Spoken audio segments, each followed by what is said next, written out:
Mark. Action! You are not going to believe what almost just happened to me.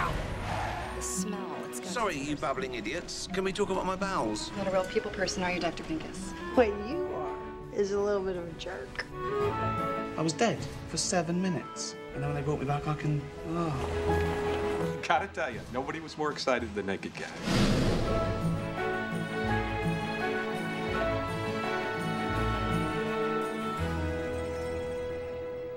This is Gia. Look at her. Right, okay, Gia. We've got to do this. We've got to answer a few questions about the film, okay? If you know the answers, just put your hand up. It's actually a boxer dog. I'm huge. So anyway, the very first scene just takes your breath away. I play a dentist called Bertram Pincus, who is very misanthropic, and he doesn't like people much, and he thinks they're idiots. And he's a loner, and he sort of prefers it that way. Stop global warming? So, for most of the film, he's a grumpy, wise-cracking swine, I think, is the best to describe him. He needs a hug, but he doesn't get one. Does he? Cut! Got it. I was finishing shooting on the last movie I did as a director, and there's a lot of people around when you're directing. You know, usually when you're writing, you're in a room by yourself, and I kind of like the quiet and stuff. And so there's just so many people all the time, and I went for a walk to get away from people, and I saw there's this wooden tooth hanging out on the street for a dental office down in the village, and I thought, now that seems like a great profession because you can just shove cotton in people's mouths when you want to shut them up.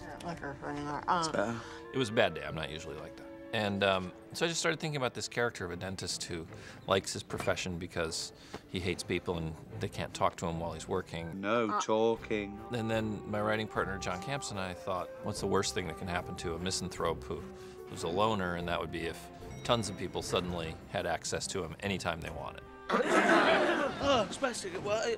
Is this a bad time? He told me the idea, and then we kind of dropped it for a few months, and then we were batting around ideas again, and I said, what about Ghost Town? That was a fantastic idea. So we started to hash out the story. Gross invasion of my privacy, this. Wait till they get you in the back. I go in for an embarrassing operation and I die for a few minutes, and when I come back, I can see dead people, and they annoy me too. Dead or alive. He just hates people. You're the guy, huh? No, I'm not the guy. It's another guy. Go away. Real quick, gotta hit you up for a favor. There's lots of ghosts, but I'm concerned with Frank. He comes to me, and he wants me to break up his widow's new relationship. She's getting married in a couple of months to a real scumbag lawyer, a bad, bad guy. Somebody's gotta stop this. The thing about ghost stories that makes for good genre movies is that it's just rich with dramatic potential or comedic potential. And what we figured was broad premise, subtle execution. So we figured that our very broad premise allowed us to tell what was really just a very simple little three-character love story.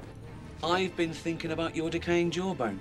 How do the ladies resist that rap ears? As a screenwriter, David has an incredible range. He goes from Carlitos Way to Jurassic Park to Spider-Man to Mission Impossible to Indiana Jones. There's very few people that have the kind of range he has. And, you know, if you look at the 3 prior movies that he's directed, they're all a little bit more thrillery kinds of things. And so doing a movie like this that really is a comedy and a romantic comedy at that, I think is going to show a whole other side to his ability.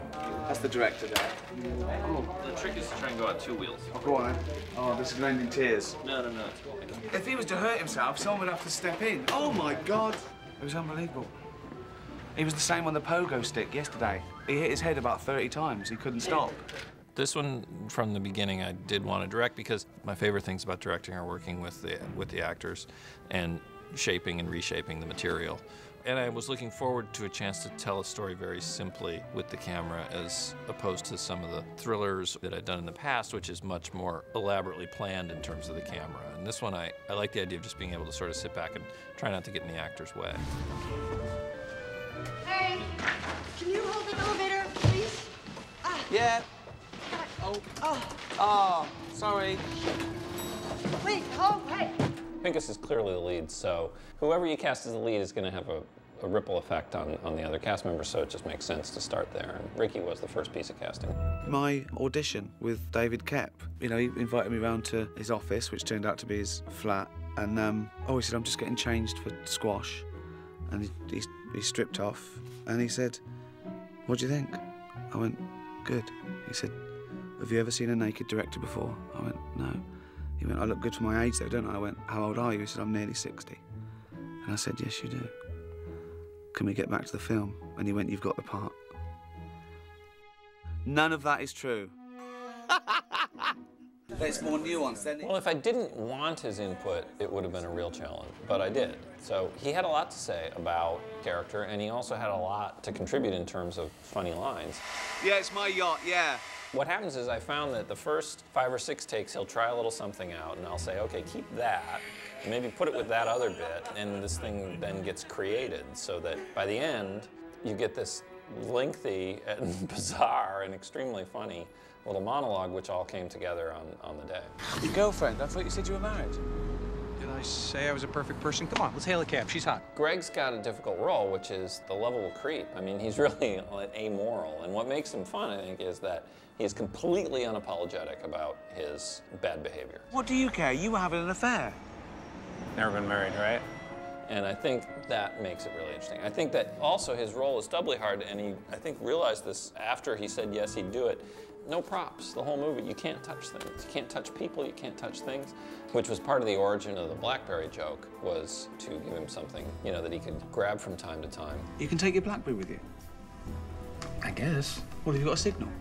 Well, not yet, but I keep trying. Working with a writer-director is always great. It's a springboard. It's somebody who you can use. They particularly David Koepp has a wonderful, I think, ear for language, and he's been great on this show. Okay, I want to hear what she's got to say. Really? Yes. That he was embalmed by royal mummifiers as opposed to curbside marketplace perverts. Preserve us. It's awkward. I was kind of thinking of Téa's character as Cary Grant's character in Bringing Up Baby, you know, the absent-minded paleontologist. I like academics because they often get lost in their head, and that makes for an interesting character. You know, somebody who you can see that their mind is going behind their eyes and it's doing something else, and it's not completely focused on what they're doing at the moment. And I think that she has a lot of little stumbles and screw-ups because that's attractive, you know, and it's just part of who she is. Or I know, have you ever been to that new... Oh.